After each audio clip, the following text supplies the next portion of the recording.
my friends, a pleasant good afternoon, Trinidad and Tobago. Those of you who are locked on, those of you who are taking the time off to look at Hard Facts. This program is aired Mondays, Wednesdays, and Saturdays, starting time 12:15 in the afternoon.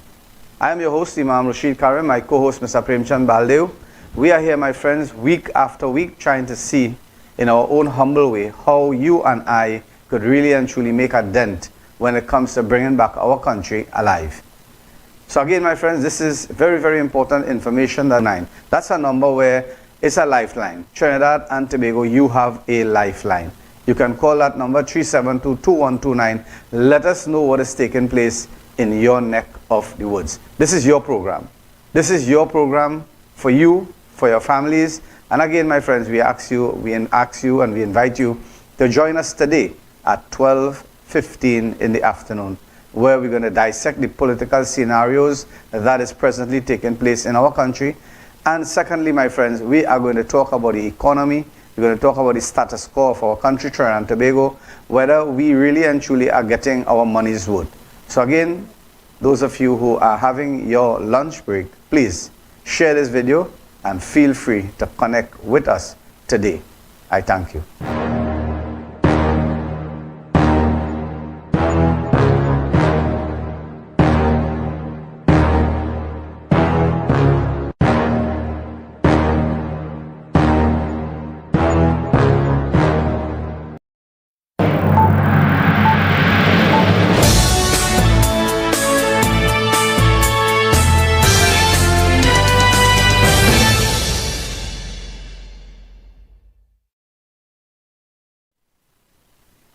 So good afternoon, welcome my friends to the program Hard Facts, viewed on Sentinel Media Broadcasting. We are with you Mondays, Wednesdays and Saturdays from approximately 12:15 p.m.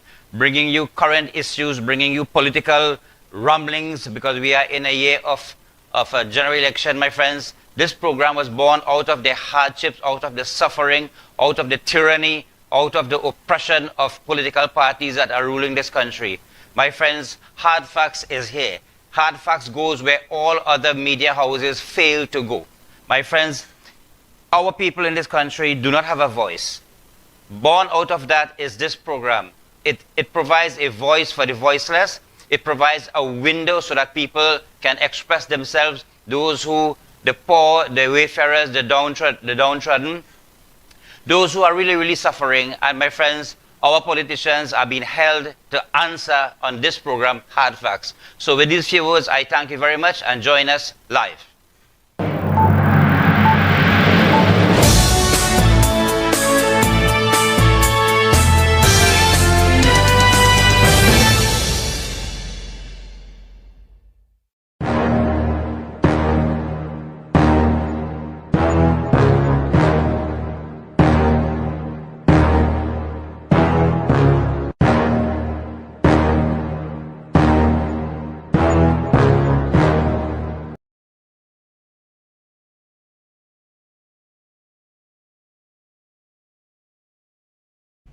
Okay, my friends, pleasant good afternoon, Trinidad and Tobago. And those of you who are locked on to our program, Hard Facts, that is live Mondays, Wednesdays, and Saturdays, starting time 12:15 in the afternoon. Those of you who are having your lunch, maybe you are working in different avenues in our country, Trinidad and Tobago. This program has been designed in such a way that we are not encroaching on nobody's time.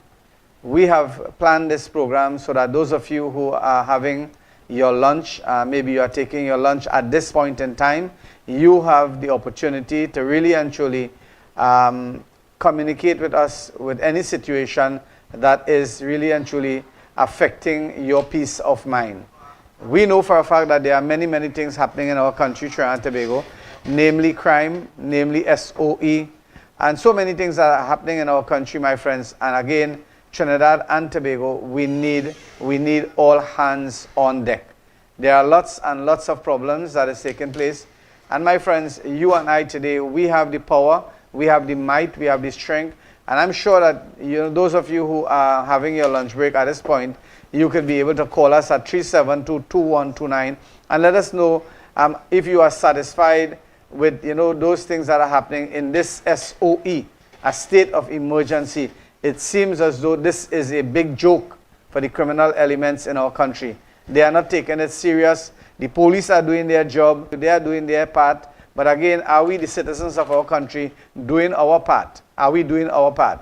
Are we rebelling against crime? Are we standing up for fellow men in our communities? Are we doing what we're supposed to be doing when it comes to safeguarding our sons and our daughters, safeguarding our business, and so many things? So again, my friends, this is your program. This is your voice. It is a voice for the voiceless. And those of you who are interacting with us, maybe you know we are live on TikTok. Maybe you can send comments and you can ask questions. Again, I tell you this, there will be people who would be negative. There will be people who will be positive. Once you talk about politics in our country, there are going to be people who are supportive of the PNM and people who are supportive of the United National Congress, the UNC, and maybe other political entities in our country. I want to tell you all something. We don't have a problem with that. If you want to vote PNM, feel free.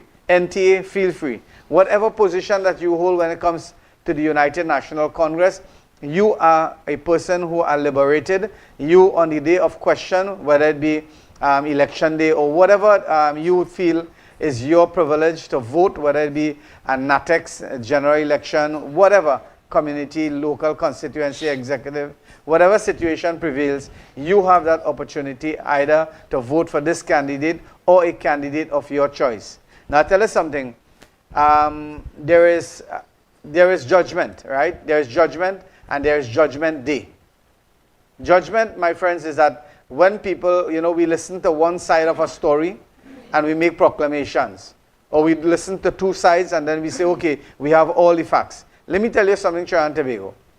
I am an individual. I don't make proclamation on nobody because I look at people as better than me. And that is my policy. I look at everybody as better than me because basically everybody have their own intellect, their own thinking capacity. And my friends, they would think according to how they believe things are supposed to be. But again, if I want to encroach or maybe I want to say something, maybe I want to tell them something, maybe I see something that is not functionable, maybe it is not functioning for me. Like, for example, in the United National Congress, when it comes to the voters of UNC, they are saying that here what? You know, the PNM government is putting pressure on the United National Congress, on the people who voted for the United National Congress, and vice versa. People are saying vice versa. They are saying PNM is better, they are better than sliced bread. And you could really and truly understand from that format is, you know, beauty lies within the eyes of the beholder. That's basically it. You might see somebody looking good and you say that that's a person, a beautiful person. Another person might see that person and say, well, that person is an ugly person. We don't know. So again, you and I today, we want to interact with you, right, on this program. This is your program. Call us at 372-2129. We are going to take your call. All we ask you is to try to be, you know, as sane as possible. Civil. As sane as possible in your communication. Right? Try to be as sane as possible. We don't want people to be encroaching on other people's rights and calling people by derogative names and so, right? So keep it low down. The appetite and the intellect of all those persons who are watching our program. All right? So again, my friends, I have my co-host today, Mr. Premchand Baldev. He was under the weather. And being our last program for this month, we're going to take a sabbatical for 1 month in the holy month of Ramadan. Premchand said, you know, he has to be here, and God willing, he is here in the studio today. Prem, thank you for coming. So thank you very much, our Reverend Imam Rashid Karim. Assalamu alaikum, namaste, and a pleasant good afternoon to all our viewers on Sentinel Media Live Broadcasting. You are viewing the program Hardfacts. It is a live program. It is a live recording. And we are here to bring you current issues that is happening in our country, in our neighboring countries, and in the world at large. Now, my friends, the Imam went at length just now to speak about people's likes and dislikes, politically and otherwise. Okay, Imam? Yes. Now, everyone is blessed with an intellect. Everyone is blessed with the faculty of the intellect, which is to differentiate. I don't want to use the word discriminate, but to differentiate between good and bad, right and wrong. Everyone has that. Correct. What is right for me might be wrong for the magistrate when he has it in court. Yeah. Right? Because he is the worldly judge. Now, my friends, Trinidad and Tobago, we are under a state of emergency, and the Imams began the program with that. Is the state of emergency, is it working? Is it feasible at this point in time? When prior to the state of emergency being implemented, we had approximately 1 murder, 2 murders a day. Now the state of emergency is implemented, it continues, and just a few days ago, we had a triple murder in Trinidad and Tobago. Exactly. A triple murder in Trinidad and Tobago. All right? The murder figures presently, the Imam has it somewhere, I think it's about 57. Presently today, it is 57 Trinidad and Tobago. So one may ask, is the state of emergency working? Now, coming back to the like and dislikes. The United National Congress has been in opposition 9 years. The People's National Movement is in government 9 years now. I am sure the People's National Movement supporters, they are happy that their party, their leader is in government. But those on the other side, the United National Congress, who are in opposition, are they happy that they are in opposition? Are they happy that the PNM is in government? If they are not happy, what have they done government in their tracks? What tracks? Potholes continue to exist and grow larger and larger in Trinidad and Tobago. Home invasions continue. Car theft, carjacking, road rage, what we call bullying in schools, a retarded and a backward school system, a healthcare system that persists where people keep suffering for medical attention. My friends, every arm of the government has failed us. We have porous borders. A uphill task lies at the feet of the Prime Minister to take office, Stuart Young. Mm-hmm. Prime Minister, I address you as Prime Minister here on this program today. Prime Minister Stuart Young, you have a very, very difficult task. You have a battle in your hands to fight. An election battle and a battle against criminal elements in this country, a battle against high cost of living in this country, a battle against a stagnated, what we call a stagnated, help me there, with the economy, yeah, stagnated economy. Yeah. What are you going through, our Prime Minister in waiting, to really, really kickstart and propel this economy to some level of decency and respectability? And while you are doing that, your detractors, the United National Congress, are fighting to stay in opposition. I close with that, Imam. Yes, so thank you, Prem. So those of you who are locked on, those of you who are watching us live on TikTok, maybe you can send your comments and we're going to read your comments live on our program, Hard Facts. All right, so again, we are in a state of emergency. Carnival is right around the corner. Next week is Carnival. I think the Prime Minister of Trinidad and Tobago is stating clearly that do not utilize or use your U.S. foreign currency to buy Carnival costumes and so forth. Right, PM foreign exchange wasted on Carnival costume. Now, I have noticed this. The Prime Minister is really and truly making statements that is, out of context. I believe if the Prime Minister at this point in time remain quiet, it would do himself a favor. That would be a favor to himself and to the population. I just want you all to know, because you look at the statement that he is making and you look at the backlash of those statements, because you are the Prime Minister, you is the one who's spending $150 million when it comes to, bringing Carnival alive and selling Carnival to the John public outside here in Trinidad and internationally. And $50 million for entertainment. Right, and all these money, we're talking about $200-300 million is going to be spent for Carnival, and that is, that is not inclusive of the health situation when people go and fight and make accidents and cause mayhem on the streets and all these things happen. That is another additional cost, and people don't study that. Then the police had to be, the armed forces. The armed forces had to be there. That is a 24-hour thing. And that is another set of monies that is going to be spent there. And a lot of things are going to happen in Trinidad and Tobago. And that is going to hyper the use of the cash flow when it comes to monies that we would be needing. And that's the reason why the question begs to be asked, is this SOE really and truly functioning? What effect is the SOE is going to have in our carnival atmosphere between now and Ash Wednesday? What effect, Imam? In what way is it going to help? Please somebody tell us. Please somebody tell us. Because I'll tell us something, Trinidad and Tobago, and those of you who are watching us on TikTok live there, I see a lot of people there. At this point in time, I really can't say hi, hello, whatever. But again, when we take our break, I'll respond to some of those texts that people are sending to us on this program, Hard Facts. Now, when you look at SOE, the biggest question is really and truly, right? Has it contained crime? Has it contained crime? And I would state emphatically clear, no, because when you look at the figures from last year, we're talking about today is the 25th of February, right? And when you look at 56 days, and we look at 57 murders, we're looking at the same trend that is taking place in our country. We're looking at mayhem, and you know, the only difference I am seeing is that a lot of women from January to February this year, when you look at the statistic of it, if the director could pull it up, you're going to realize that a lot of women has been murdered in our country, Trinidad and Tobago.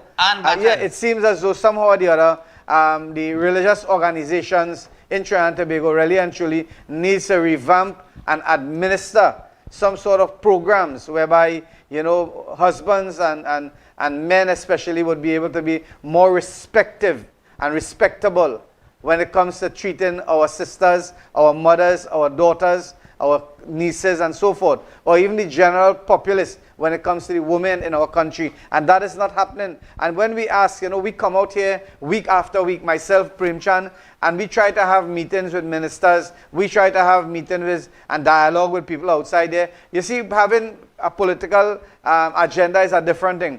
But when we have the people at heart, it seems as though once you identify that, here what, I want to serve my country, I want to serve the people, you really and truly have to take an exit. Not only take an exit, you are to really and truly batten in your crease, because that might not be satisfactory in the appetite of many of those politicians, because they would feel that, here what, you are too saintly, you are too nice, you are too honest for politics. And I believe that's one of the reasons why, you know, many times people would shun Imam Rashid Karim, simply because his intention is to serve the people, wholly and solely serve the people and administer justice for the unfortunate in our country, Trinidad and Tobago. And sometimes that doesn't augur well with many politicians in our country. And I could give you examples. I saw a video where a guy coming outside there and he's trying to, you know, sell information or give information whereby he's trying to say that the ex-commissioner of police is wrongfully arrested and all these things are taking place. I want to say something in that very context. I want to say that Imam Rashid Karim wants to serve this country, wants to serve the people, but the opportunity from these politicians really and truly is like a pendulum. It goes so, and it really and truly is not stabilizing, because people might feel, and a lot of people think, that here what, he is too righteous for politics in this country. You understand, Prem? You might be stepping on people's shoes. Yes, exactly. Yes. So, my friends, speaking about violence against women in our country, in January and February, 8 women, the director just showed the clip there. Director, can you, while I'm speaking, can you bring back that clip? 8 women in Trinidad and Tobago were murdered in January and February. As that is happening, Imam, a 27-year-old woman security officer, WSO, was parting a domestic dispute between her sister and a male, so to speak. Come back to us, you got it there right. Yes, was parting this dispute, and you know, the gentleman took a cutlass or something and, you know, he chopped her across her face. Another incident of violence against women. Brutality. That's brutality. Right? That's chopping, you know. It's not self-defense, you know. That is chopping. She was parting. Hey, man, you having a quarrel with her sister. You need look at the players. If that is her sister, she would want her to intervene and bring some measure of peace. And she's trying to coax you to calm down. You know, put that cutlass down or whatever it is. Walk away and maybe pulling her sister away. You didn't see through that to walk away. You chopped that peacemaker on her face. How will violence end in this country, ma'am? No, it won't. And I'll tell you something. What would her brothers do and say? Exactly. I know coming to that very certain. Because they have feelings for their sister. You're jackass. Okay, Prem. Oh God, man. Calm yourself, Prem. So what we're saying here, my friend, those of you who are locked on, incidents like this is happening on a daily basis. It is a daily occurrence in Trinidad and Tobago. So much so that we are seeing people, we look at road rage. Look at road rage in our country, my friends. People are not, popping their horn and raising their middle finger and driving off again. No, they're not doing that. People are taking out cutlasses. People are taking out batons. Firearms, and yes. they are coming outside there and beating you, breaking your windscreen, and they're taking your number plate, and they're not going to end there. They are going to find out where you live. And they are coming after you to really and truly spoil your life and your peace of mind. So I want to give some advice here today. Better, is this period here. You see this period time, we are in a period of Shivratri. That is the Hindu Which fasting. is tonight. That is starting tonight. From 6 p.m. it begins. And the Islamic community would be going in a mode of fasting, which would begin most likely on Friday. Saturday will be the first fasting. And then we look again, a couple of days after, it's going to be a Christian Lent fasting. And so many fasting. I would like people in this country. And that's the reason why I'm making a clarion call here on this program. And those of you who are locked on, maybe you can send messages and maybe you could join our conversation and let us know how do you feel about, our government at this point in time. Because I tell you something, Stuart Young, right, who is the acting prime minister, and most likely he's going to be the next prime minister if PNM wins the election, right? And I tell you something, when you look at the missteps and look at, the pickup, sometimes you have to pick up where the last individual or the last leader left it, because I tell you something, Trinidad and Tobago, many of you might know this, but I am very, very much privileged to understand how some of these politicians are kept down in our country. You see this thing called political parties? Political parties, my friends, is something, right? You might think it is a vehicle, but really and truly it is a restraint. That is a restraint for individuals who have leadership potential, that you are going to be restrained once. I tell you something, if you feel that you have good qualities, do like Gary Griffith, form your own party. Right? You know something? I was announcing this in this program. Those 5 persons, what is classified as a PNM B team, if those 5 persons came on board and they set up a party and they look at all those people who were challenged for leadership position, whether it be senatorial position, people who were promised ministerial position, people who were promised by political entities, and they come together as a unifying force. I tell you something, that third party that I am speaking about here today, my friends, on this show, that could really and truly make an impact. You understand? Because right now, PNM has the upper hand, whether you like it or not. At this point in time, the United National Congress is in disarray. Right? Disarray. Total disarray. Like a pack of channels scattered on the floor. Yeah. Director, the last clip I sent you, with the UNC leader says who wish to leave, they could leave and whatnot. Now, Trinidad and Tobago, look at this clip.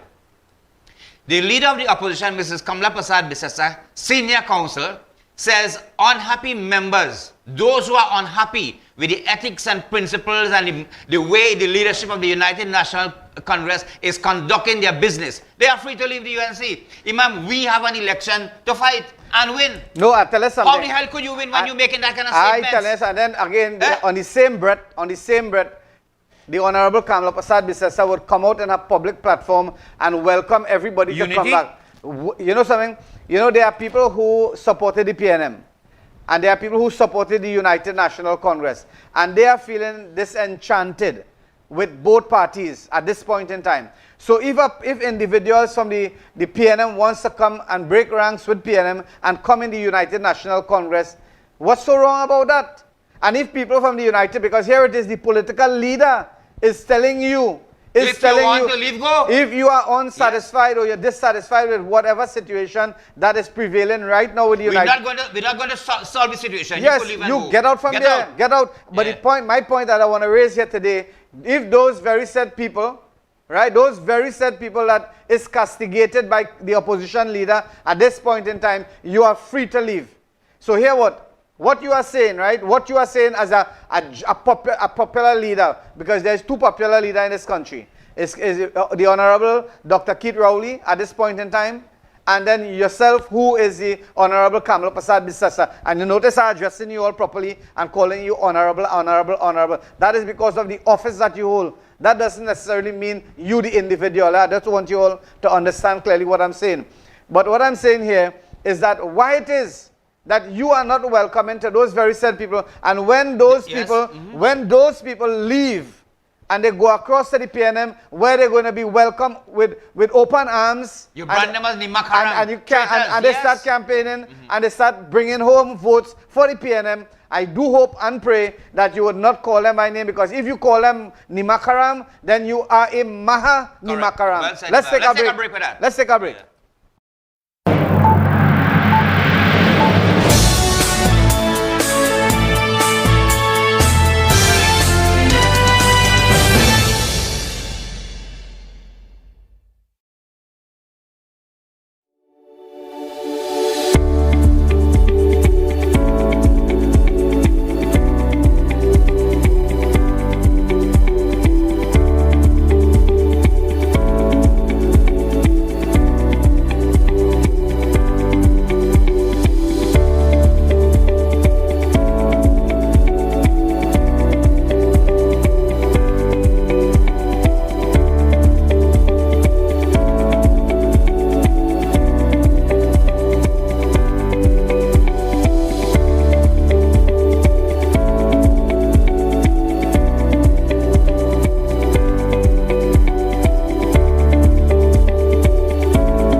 So welcome back, friends. Welcome back to our program Hardfacts on Sentinel Media Live Broadcasting. During the break period, the man was live on another live, so he's multitasking here. So we are back to Hardfacts, our program.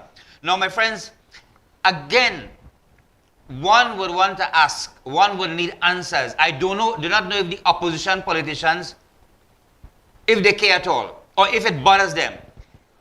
A young, handsome gentleman by the name of Zaid Mohammed. I think he's about 32 years of age. He took his Venezuelan girlfriend, a beautiful young lady, I saw her picture, and they went to a bar, probably to buy whatever, and there were some guys drinking in the bar. And directly, you have that clip there? And they began heckling him and making sarcastic, disrespectful remarks against his girlfriend, so to speak, which is the Venezuelan national. So he politely and calmly paid whatever he took for and walked out of the bar with his girlfriend. Now, look at the peacefulness of this individual. He didn't retaliate or end up in a verbal brawl or whatever. And now he and his girlfriend come back to us. They are walking along the road, probably going home. These set of miscreants who were having their alcohol drinks in that bar jumped in a car, Imam. Followed the guy, came out of the car, and began stabbing him. Now tell me something. What kind of anger and rage and ignorance is that? Knowing what is happening in this country, he is with his girlfriend. Probably he is in love with her, right? I don't know if the guy died. I can't say. But second director, he died. He died. Okay, he passed away. Let us hope that the Trinidad and Tobago police will bring these miscreants to justice and let them face the full brunt of the law. All right. Again, look at the trauma that has been implanted in the mind of that young Venezuelan national. And one of our own citizens, Zaid Mohammed, passed away.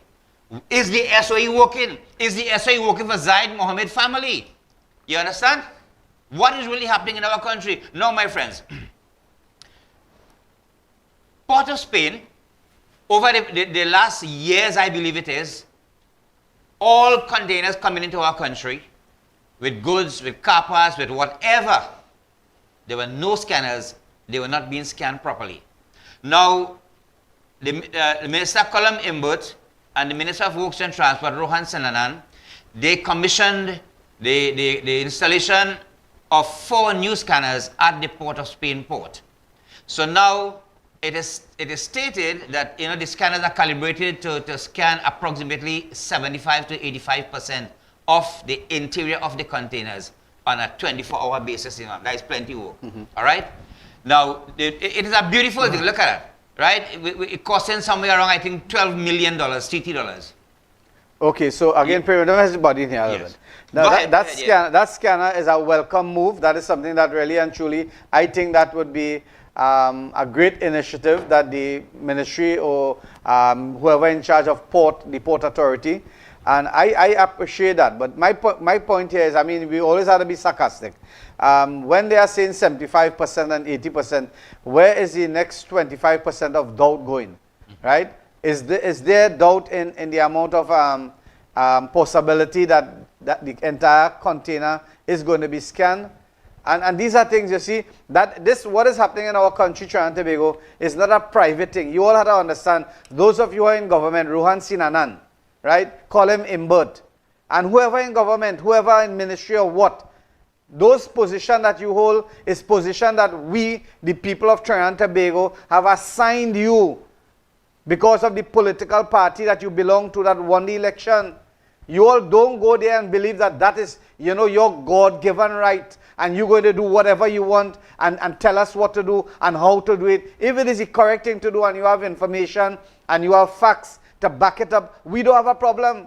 But most of the time you make statement and you put, you shove things in our throat that we cannot, we cannot fathom and we cannot stomach in our appetite. But Imam, we have people in parliament sitting there in the opposition bench who are supposed to be looking into these things and bringing the minister, to taking him to task, so to speak. And that is not happening. Those things are not happening, you understand? Where is the Shadow Minister of Works and Transport? Why wasn't he there? Why isn't a statement or a press release made by him so far? Furthermore, Imam, prior to those scanners coming, Trinidad was without scanners probably a year and a half or 2 years or maybe more. All that time, who was manning the port? Who was checking on these goods that was coming in? Was gun coming in? Narcotics coming in? Illegal medicine coming in?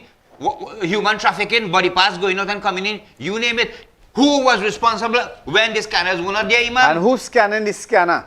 That's the most important thing. Who guarding the guard? Who's scanning the scanner? And how do we know individually that our monies are going to be spent and we are going to get benefit for the amount of monies that is being spent? I tell you something, you know what Trinidad and Tobago want? People want concrete evidence when they are disseminating. Whenever any job is being disseminated, it has to be on the front burner. It has to be on a level playing field. We, the citizens of the country, we must know what is going on at all times. That is the reason why you have something called opposition and you have government. The government is to govern and the opposition is to oppose. Not everything, but certain things that they do not understand. They are our inspectors. They are our beacon. They are our torch. They are our light. They are the ones in opposition. You're not going to just sit down. They are our forensic auditors. Yeah, you don't go there and sit down and laugh and laugh and just participate in the menus. No, your responsibility is to report, and if you cannot report in the parliament because you are muzzled in the parliament, we have been telling you, take the parliament to the streets. Those Monday night forum and thing that you all having is basically the same 800 people. Is the office staff. Try to understand, you all have to be real. We want to win an election, and the Trinidad and Tobago want a change in government.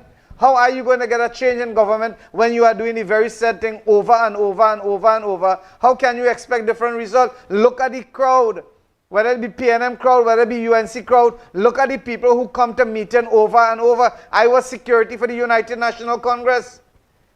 A meeting would start 7 o'clock and people would come 5 o'clock and they would sit down in the first front line, first row, so that the camera could pick them up, so that the Honorable Kamala Prasad Bisasa could see them that, yeah, we were there, we are loyal. And then people would say, yes, we have loyal activities, and we have loyal activists. You know something, Imam? Let me just butt in here. When, in 2010, when the United National Congress, they were campaigning for general elections, there was a slogan, ask the tax, and serve the people, serve the people, serve the people.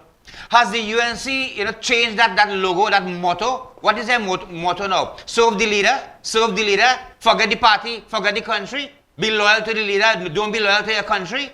You understand? Where has that gone? Where has the charisma? Where is the attractiveness, the beauty of the United National Congress, the rising sun? Where has it gone into oblivion? Has it disappeared? And if it has gone into oblivion and disappeared, or it has become a floor mat, who is responsible for it? Because the UNC is no longer an attractive body, and no longer an attractive political body. Even people who are undecided, Imam, are not hanging on the side of the UNC. Having gone through 9 years of hardships under the PNM, they are still undecided. The UNC has failed to attract any new voters to its foot. And when Kamala Prasad, Rowley making statement, right? I tell you something. Rowley making statement, and those statements really and truly is not organized well with the general population. A lot of statements, and you look at, even when you look at the cricket board, and you look at different positions and all these things, you look at CARICOM, and you look at the respect that is earned and the respect that is really given.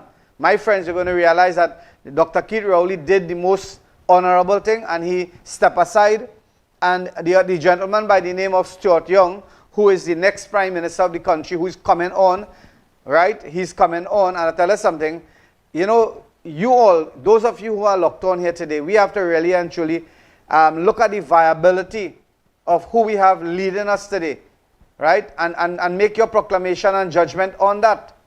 How can you make a statement like that, Ms. Kamala Prasad Bissessa, who want to leave? You don't value us. No, not at all. You don't have any value for the people. So Dinesh Rambali, Rushton Paré, Rai Ragbir, Anita Haynes, leave. If all they want to leave, leave. All they're free to leave. That is what she's saying.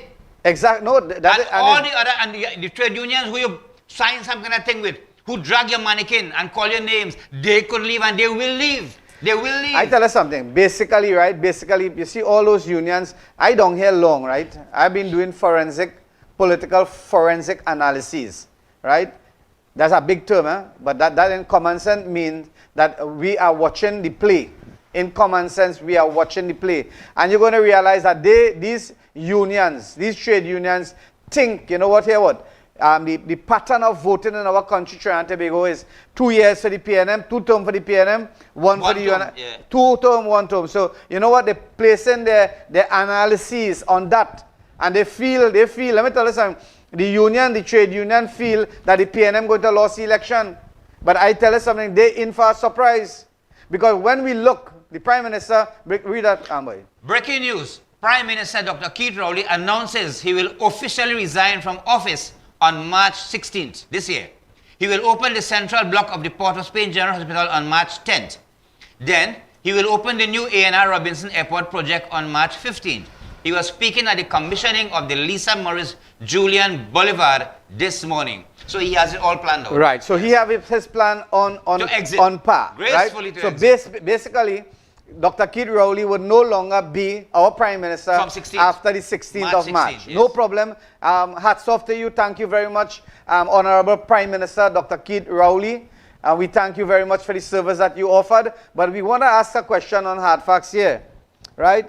Has the investigation completed? Have the investigation been completed under the stipulated arrangements of finding what or who or how was the minister, right? Home was gutted fire, and have they done any proper investigation? What are the findings of it? Yes. What was the cause of that place gotten fire, and 2 individuals lost their lives, and 2 female again, as we were talking here, from January to February.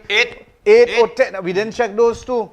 We didn't know. No, we didn't check. Yes, so we're talking about maybe 10, 12. And in our country, we could safely say, if the murder rate is 57 today, we could come in this program and say 59.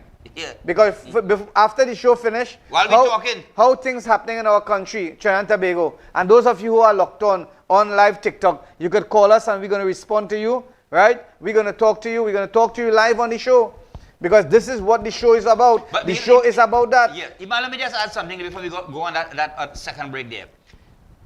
Our Prime Minister, Dr. Keith Rowley, we wish you well. in your future endeavors and your retirement and whatnot. You have all rights to enjoy, your life with your family and whatnot. But their Prime Minister, Dr. Keith Rowley, the 4 divers, you are going. You are going with your full pension and your gratuity and whatnot. What has happened to that investigation after millions were spent in a commission of inquiry? Where does that investigation stand?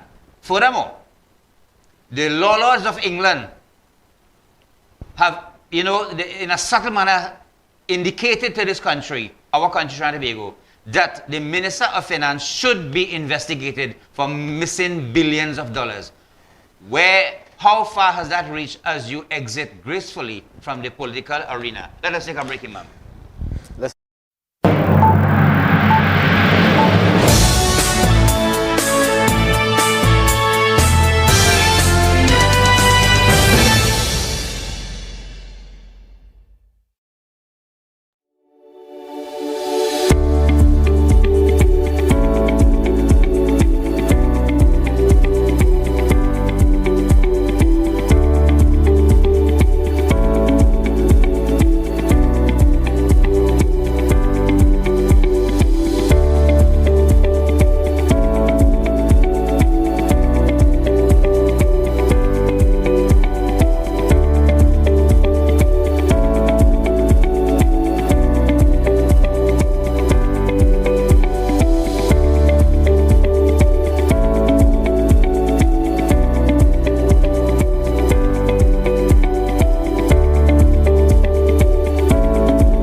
Welcome back, friends, to our program Hardfacts on Sentinel Media Live Broadcasting.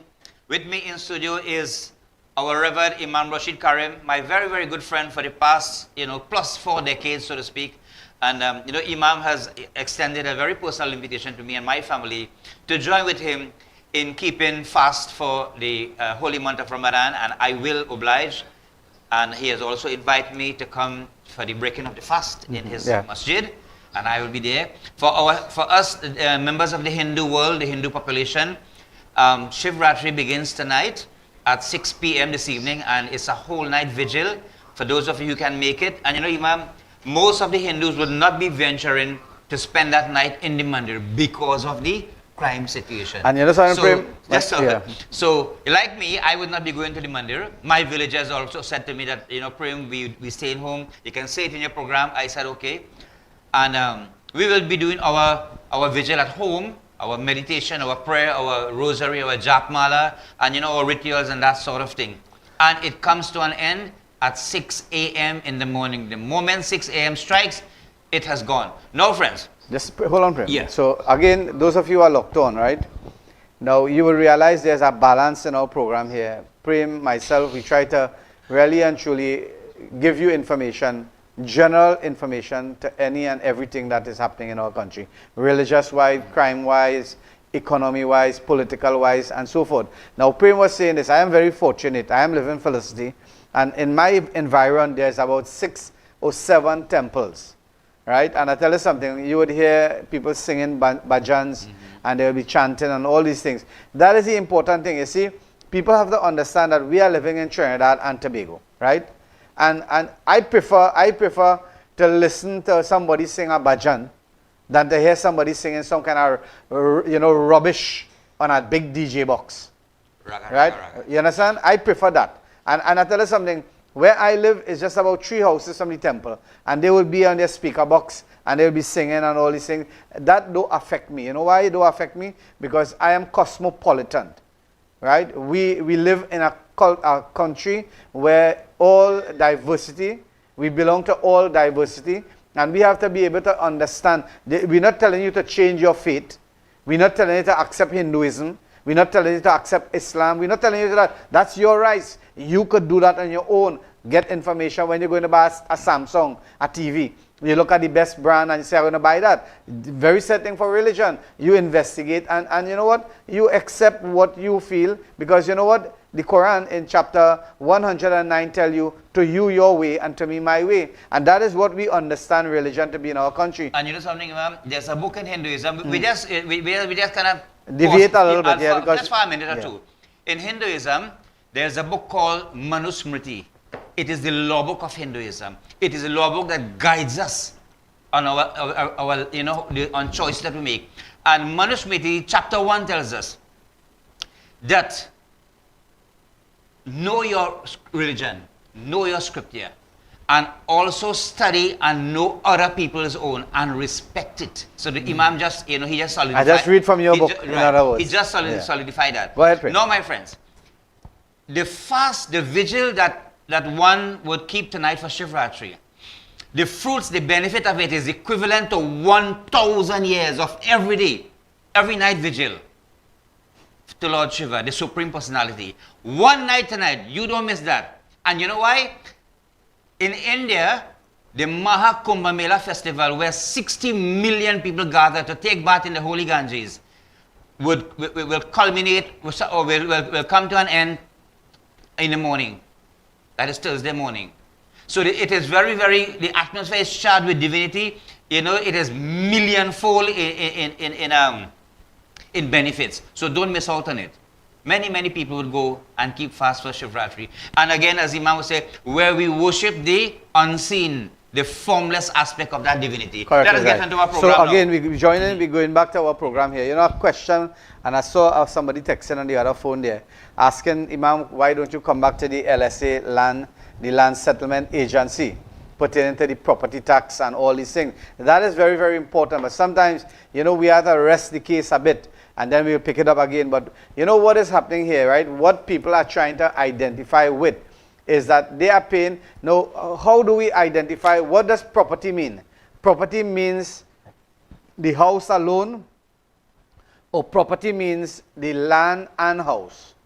Can somebody outside there who have, a wider capability of understanding what is the property? I know for a fact when somebody put up a sign, property for sale, it would mean the house and land, right?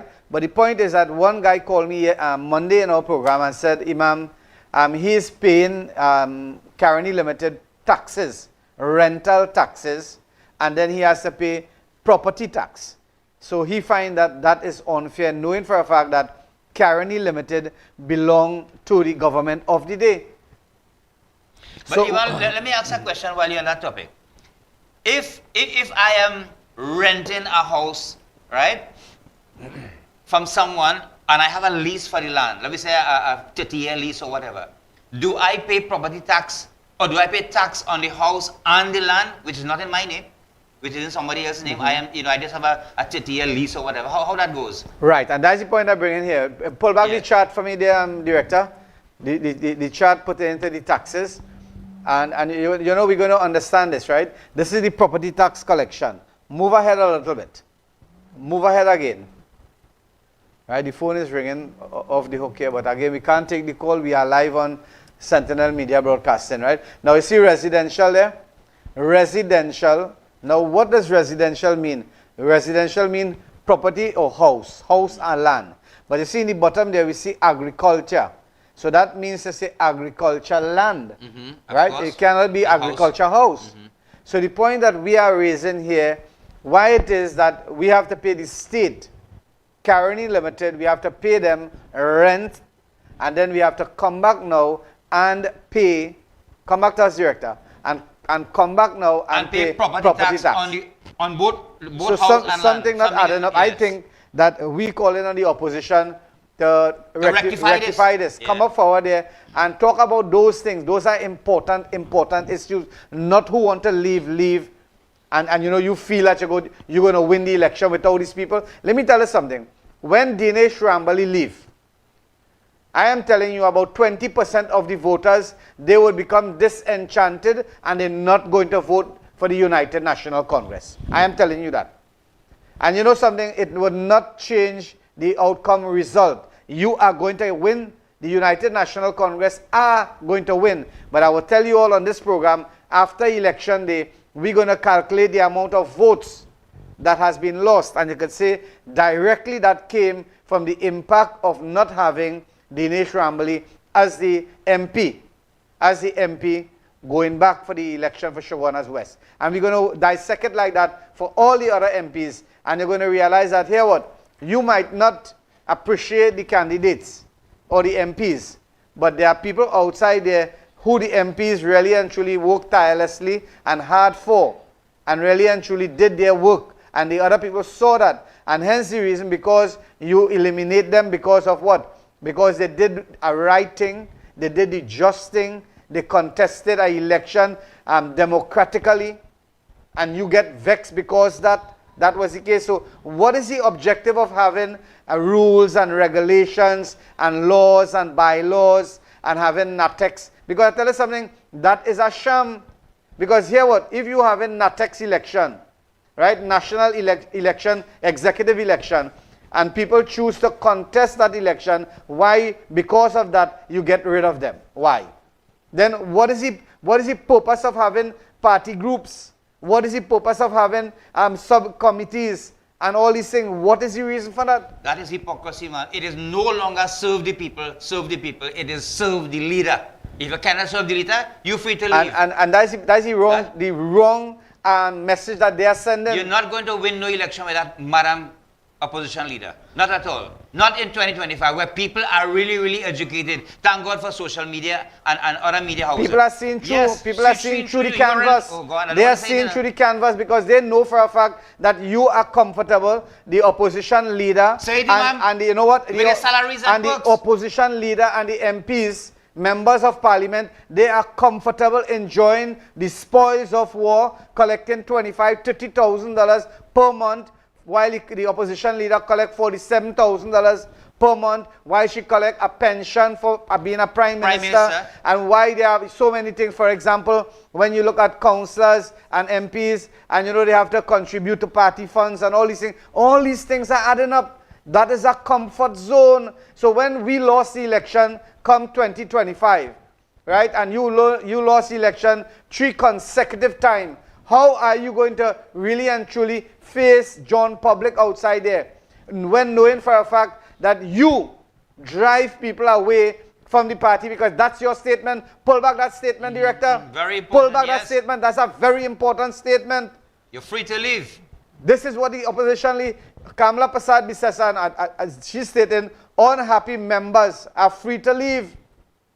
That is something that I don't think that statement could have been made maybe in 2021, 2022, not 2025. 2025 is all hands on deck. Imam, we have an election to win. Them in that clip have an election to lose, and they're going to lose it because the People's National Movement is a very well-oiled electoral machinery. Now let us move on a little bit here, friends. The Minister of Housing has promised Trinidad and Tobago 500 new homes or houses for squatters. Director, you have a clip there? A snapshot?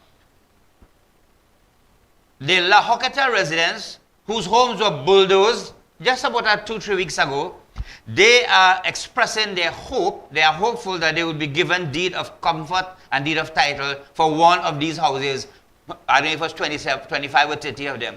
Now, my friends, again, one needs to ask this question. Squatting has been a problem in Trinidad and Tobago for the past 9 years. Why wait Minister of Housing on an election year to promise?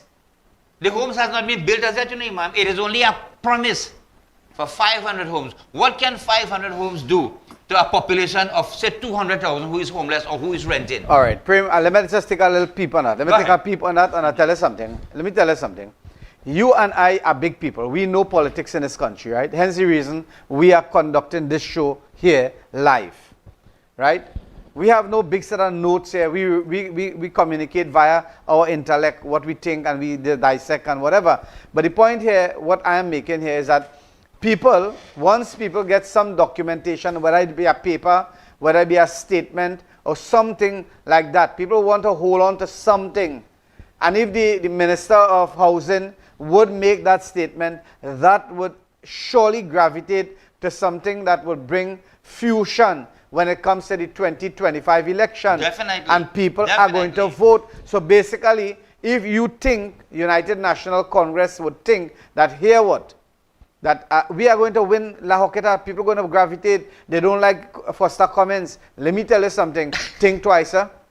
You see places like Labre, you see things, you see that 19 seat that PNM already have, listen carefully, Trinidad and Tobago, they're not going to change. They're not going to change. There are 8 marginal seats, or 5 I think it is. Five. Good. The United National, if you look at social media, friends, and you listen to the Monday Night Forum, they are, they are wishful thinking. They have already seen victory in the elections, But what they do not know is that the marginal seats is not bowing in their favor. They are thinking that they are going to be successful in at least 3 or 4 of the marginal seats. That is only thinking. That is wishful thinking. That bears no fruit. You have to work for it. We asked that question. We asked that question from, when? From the inception of 2024, 2025. We have been asking, Madam Political Leader, where are we going to get the other winning seats? Tell us. Because I work the 5 marginal seats. I work it there. Let me tell you something. From Eastern Main Road, from we talking about from Crep to Tagarigua, to the bridge in Tagarigua where the orphanage is. The whole road was yellow. It was like a carnival. What was the outcome of the election? Right? Red. And when the bell rang for election, and the election bell finished, and the results were counted, the very said people went back and vote PNM. So don't ever feel, I tell you something, don't ever feel that bringing OWT, you, men who drag mannequin, who abuse, curse, and do everything derogative against you, are going to bring home a seat. Which one of the marginal seats they are going to bring home? Recently they had a meeting, they had a protest meeting in front of the White House. In front of Whitehall. We were there. And when we went there, it's people like us, people from different areas who were championing causes. We went there to see what was taking place. Even so much so, the people who the trade union represent were not in their numbers. They are disenchanted. Yes, correct, yeah. You telling me because Roger and them they could bring other people to vote? Because them change, yes. And they come across. The supporters are changing, man. The supporters are changed, man. Don't get tapped, don't get tapped, Trinidad and Tobago. Trinidad and Tobago, we have to be culturally, politically well-balanced to really and truly change this swinging pattern, right? You can have the same UNC and the same fight down in the UNC and the same if all you want to leave attitude. You can't do that. And the same thing for PNM. PNM, tell us something. PNM going to get nothing and they're going to still vote PNM, right? So that we're talking about that 18, 19 seat balance there. 18 for UNC and 19 seat that already won by the PNM. The voting pattern, if you look at what is going to take place, try to understand the voting pattern, what is going to really take place is the marginal seats, and chances are they're going to retain the marginal seats and they're going to win another seat. But Imam, I want to tell you something. And put this in your pipe and smoke it. On the 16th of March coming, the Honorable Stuart Young, whose nickname is Rajesh, would become the Prime Minister of this country. Being a new leader, Imam, people have a tendency to gravitate towards a new leader because they expect new policies, new plans, new style, new method in approach and speaking and meeting the people. That alone in itself is a victory. So I want to wish Minister Stuart Young all success in his general elections coming up. I say no more on that topic.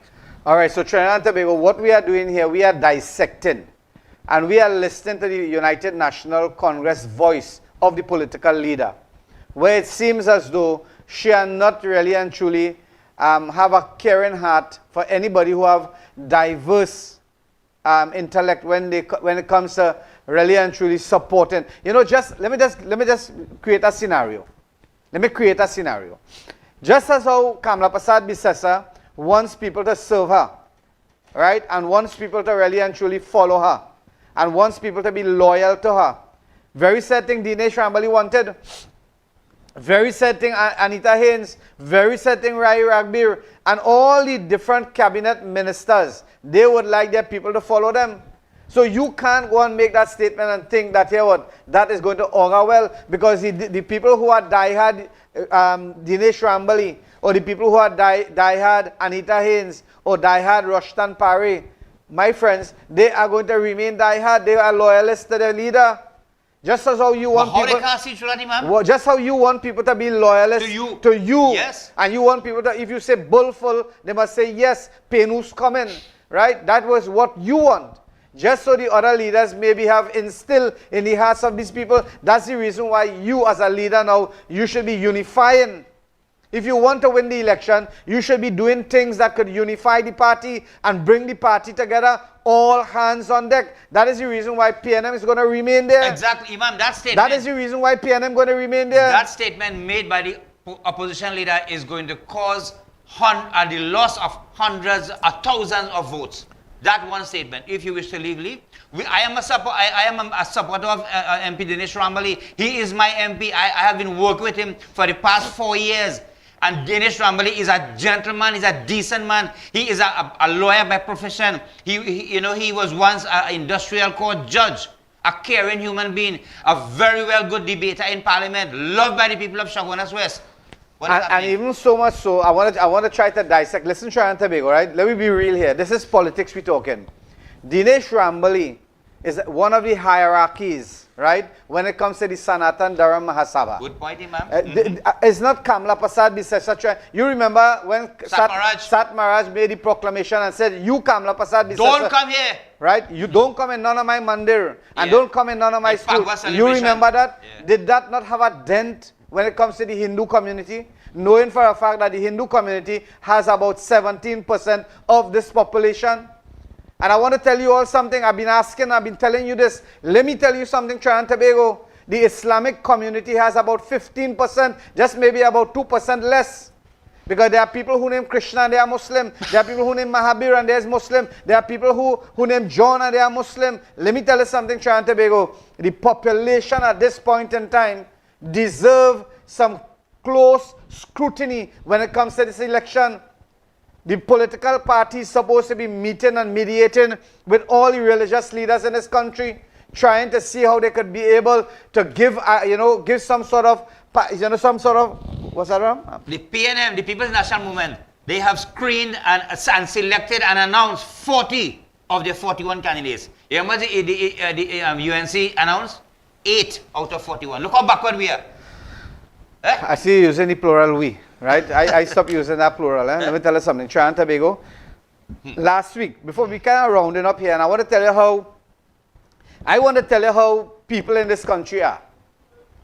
We have a man by the name of Larry Lala. Larry Lala is a senior counsel, and he chose to tender his resignation as a member of the United National Congress. A whole set of people outside there, activists, bombarded him and said that, he's a non-entity and he's this and he's that and the next. Okay, that's your freedom of speech. That's your freedom of thinking. That is your opinion. But there are people outside there who think differently. If a man like Larry Lala, who is a man who for 15, and the statements that was made by members of the United National Congress that he was 15 years trying to encroach or trying to involve himself in the different political leadership of the United National Congress. It clearly indicates that this man have been trying his best, and his best is not enough. So what he did was he resigned from the United National Congress. There are many people who are scared to do that, and a lot of resignation is going to be tendered before the general election by high people in high position in our country, and it's going to show clearly that something is not adding up when it comes to leadership. You can't pick people, you can't select people for you as a leader. You have to select people who is best for the country of Trinidad and Tobago, and stop doing that. Stop doing that. That's the reason why United National Congress, chances are that we are going to lose the election again, simply because leaders are selecting people who are supportive of leader and not people. You look at it right through, right or wrong. Why it is that these union leaders ready to jump now? You remember Dr. Keith Rowley, he gave handouts of 18 or 20 million dollars was given to unions. Where is the government going to get monies at this point in time, knowing for a fact that they don't have money to pay rent? Director, pull up that clip. South Immigration Office. They don't have money to pay rent. Offices are closing. Governmental offices are closing.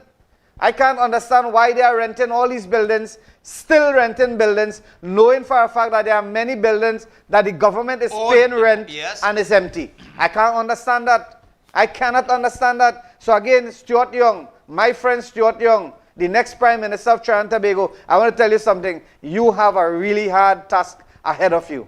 You have a really hard task. And the only way for really and truly you to make a dent is that you have to come down and debate and talk and let people know what is your plan to alleviate the sufferation that has been left by Dr. Keith Rowley, and that is now burden when it comes to the United National Congress under the leadership of Kamala Persad-Bissessar. I think we have it there, Imam. Yeah. So let's take a break. We take a break and we return to... No, we close. Let's close. Okay. So my friends, we have come to the end of a really, really bumper program. You know, we would be off air for the holy month of Ramadan, and at the end of that we will be back. So 1 month vacation, so to speak, not really vacation but away from the program.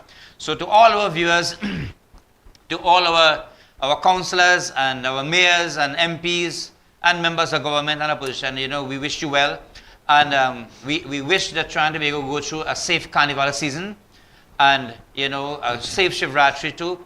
And we wish that people will prosper in this country, how hard ever it may be. We wish you well. So thank you very much. God bless. My last take on that is this. Listen, Honorable Prime Minister, whoever it may be, whether it be Stuart Young, acting Prime Minister at this point in time, right? We, the Islamic community in Trinidad and Tobago, would like to let you know that the Islamic community are alive and kicking in this country, right? And we deserve, because you are going to pay $160 million for Carnival, which the Islamic community, maybe 1 or 2% participate. 98% do not participate in Carnival. What we are saying is that we are legitimately supposed to be given a grant in this holy month of Ramadan, and I, Imam Rashid Karim, is making a plea on behalf of the Islamic community that you do your best, your utmost best, to try before the holy month of Ramadan to, you know, identify the 180 masjid in our country approximately, and stop giving, you know, a grand allowances to the big organization who do not allow that grant to be given to the different mosques, and it doesn't benefit the different mosques. I am saying, if you need help, you need information on the different jamaats and phone numbers and the imams and all those things, please feel free to contact, and I'm willing to help you to ensure that, you know, the jamaats in Trinidad and Tobago, in those areas, especially in the rural areas of Trinidad and Tobago, benefit from whatever the government stipend is for the holy month of Ramadan. I thank you, and may God bless you all, Trinidad and Tobago.